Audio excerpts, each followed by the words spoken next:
Alright, so as many of you already know, that the ATF is changing the rules around 80%ers, serialization, and what exactly is the difference between a chunk of steel that has no machining whatsoever, it's just a piece of bar stock, and a fully complete silencer. They're trying to decide where that line is. Now, the comment period is actually going on. It's been going on for a couple of days now. There is still time left for you to go leave a comment. And yes, like I said in the video before, it's probably not going to go through, not because it can't, or they have no intentions of pushing it through, but because it affects literally every single person in the gun community. The most important thing you need to remember is this video is sponsored by Ghost Gunner. Now, it's a CNC machine that's relatively affordable compared to other CNC machines of a similar size.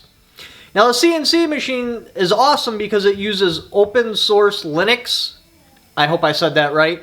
So basically, you can program it to do whatever you want. If you want to do prototyping or anything like that, there's even a website dedicated to making programs for you.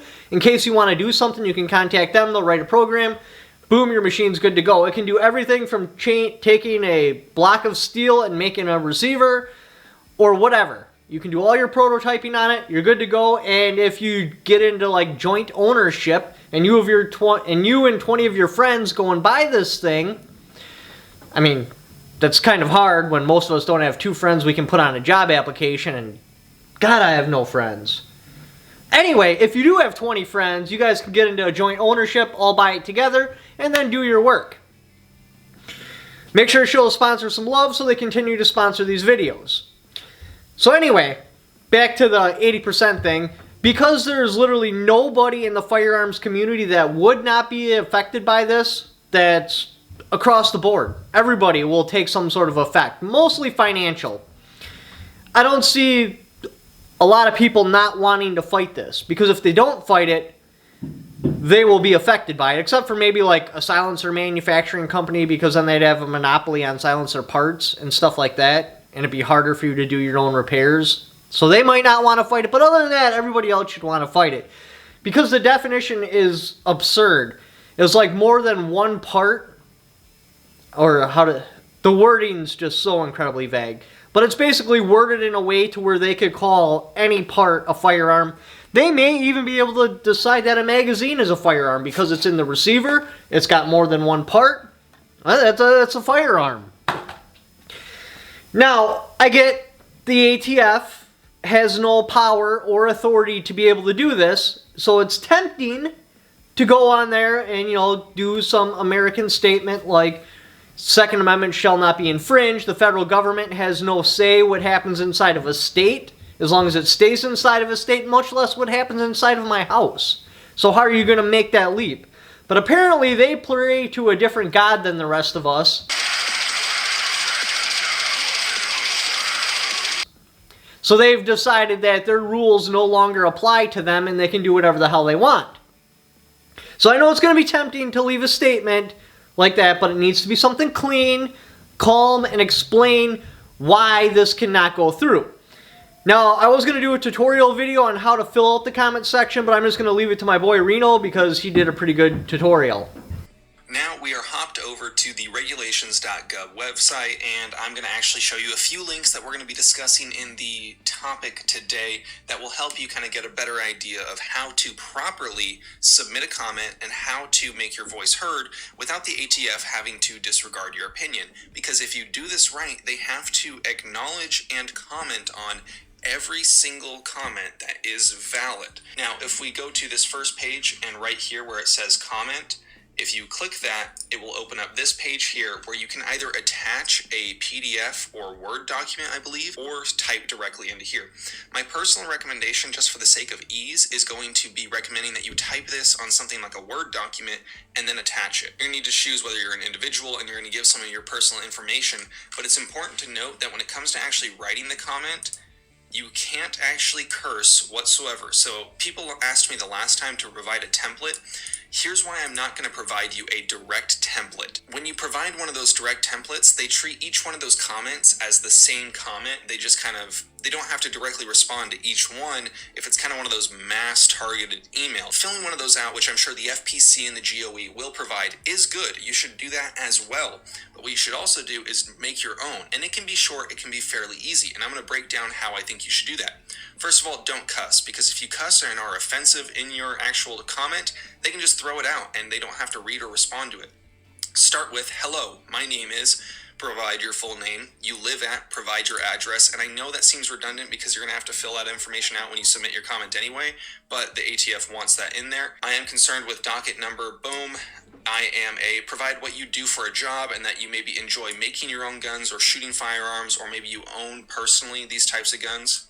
You would say this proposed rule would affect me, an individual, in the following ways, at which point in the same paragraph you would provide 1 to 2 of these rules that you feel would affect you the most. I'm going to talk about those specifically in just a minute. I'm just kind of giving you a breakdown of how I would recommend you actually write this. Elaborate on rule 1 in one paragraph, and then elaborate on rule 2 in another paragraph. If you want some good information regarding how to actually get going, I think this is an excellent article here from D and Fringe. I follow them on Instagram. They seem like pretty cool people. Don't know too much about them. Now that Reno has explained how to do the tutorial, I encourage you to go in there and leave a comment. Like I said, this won't go through. It should get more than enough support stopping it, but that's only if everybody participates. I need you guys to also participate in this. It's one of those things that just has to be shut down because it's absurd. And the feds only have jurisdiction on state-to-state transactions or overseas transactions. They don't have say on what happens inside of the state. So not only are they crossing that boundary, they're also crossing the boundary into your house.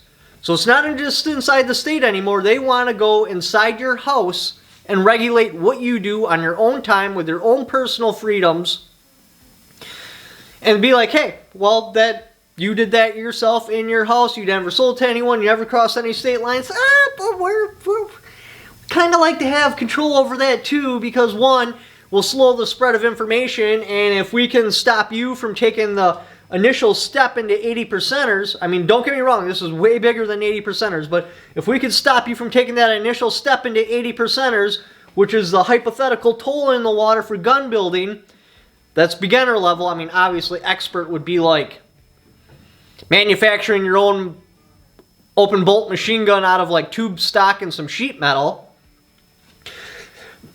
But if we can stop you from taking that first step, that'll probably never happen.